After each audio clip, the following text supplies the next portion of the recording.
Good evening, good morning, good afternoon, whatever time zone you're in. Welcome back. This is another episode of The Whole 10 Yards. I am your host, Julio Zepeda. As you can tell by the headgear that I'm wearing, the team that I root for, we're on a bye. So we're going to talk about some other more exciting games we have going on this week. And a lot of them are going to be on TV on the West Coast. So all you friends and followers we have out there on the West Coast, get ready.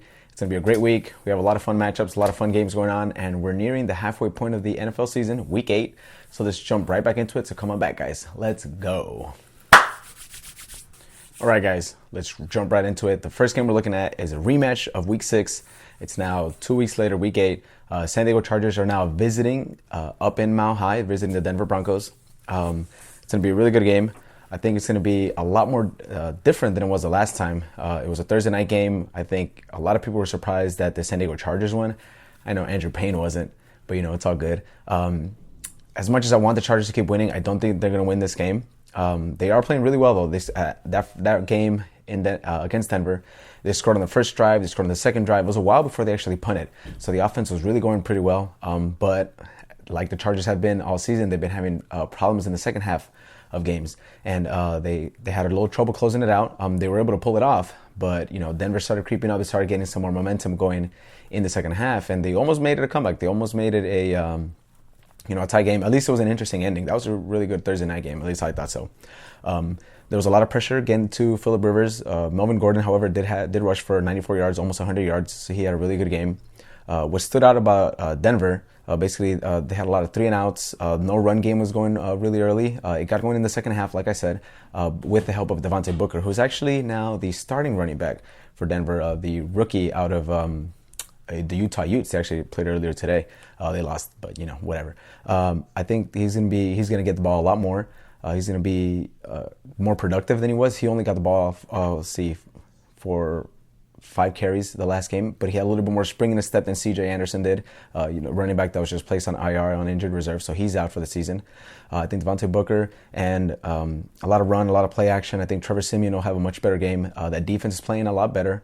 The defense was really excited. Might have been, a little bit underlying story because of Brock Osweiler coming back.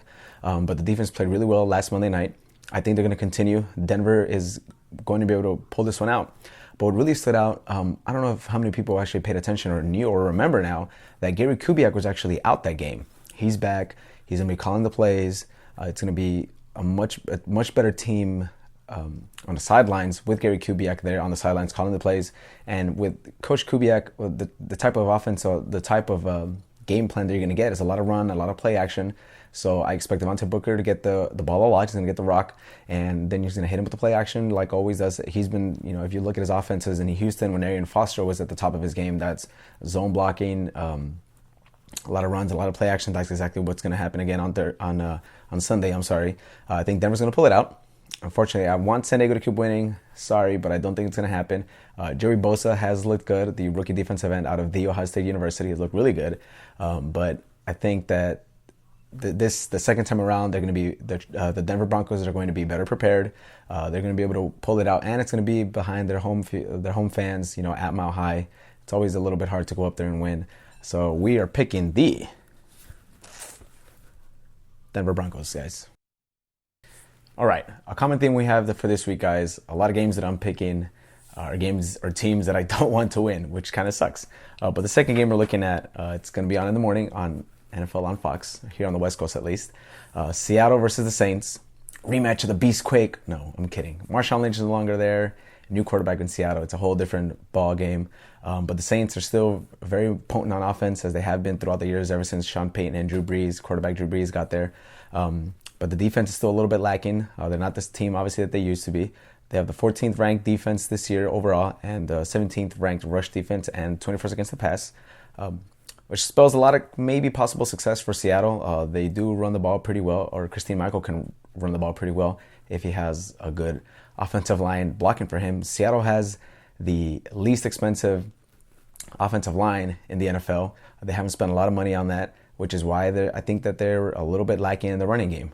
Marshawn Lynch, I think, made up for a lot of that, but he unfortunately retired. And if you watched last week's Sunday night game, it was a lot of struggles on offense. It was a very defensive game. It was a fun game, hell of a game. Ended up in a tie. Like, when does that happen? It hasn't happened in 2 years. three years, I think now. But it's besides the point. I want Seattle to win. Obviously, I picked them last week. I very much root for the Seattle Seahawks a lot, but I think they have a lot of problems on offense. They still haven't really figured out how to use Jimmy Graham. He's starting to get the ball rolling. Maybe going back to to New Orleans, visiting down there to his old team, will spark him a little bit or something like that. But Michael Bennett, the all-star defensive end, might be the best defensive lineman in the NFL, with J.J. Watt being out now with a hurt back, is going to be out for this game. They still have that trouble with the offense, and they didn't hold the ball that much. Defense is on the field a lot. Your defense can only bail you out so many times, and with that potent offense that New Orleans has, I think they're going to win. Shout out Jamie. She's a huge New Orleans fan, so she'll probably like this when I show her this, but we're choosing the New Orleans Saints this week to beat the Seattle Seahawks. All right, guys, a little bit of rapid fire. The next game we're looking at is the Green Bay Packers visiting down in Atlanta. It's going to be a good game. Just reminiscent, a little bit quickly analyzed over here, reminiscent of what the Dallas Cowboys and their third-ranked rushing offense was able to do to Green Bay a couple weeks ago. Even though with Tevin Coleman out this week, I think the Atlanta Falcons will be able to run the ball extremely well against the Green Bay Packers.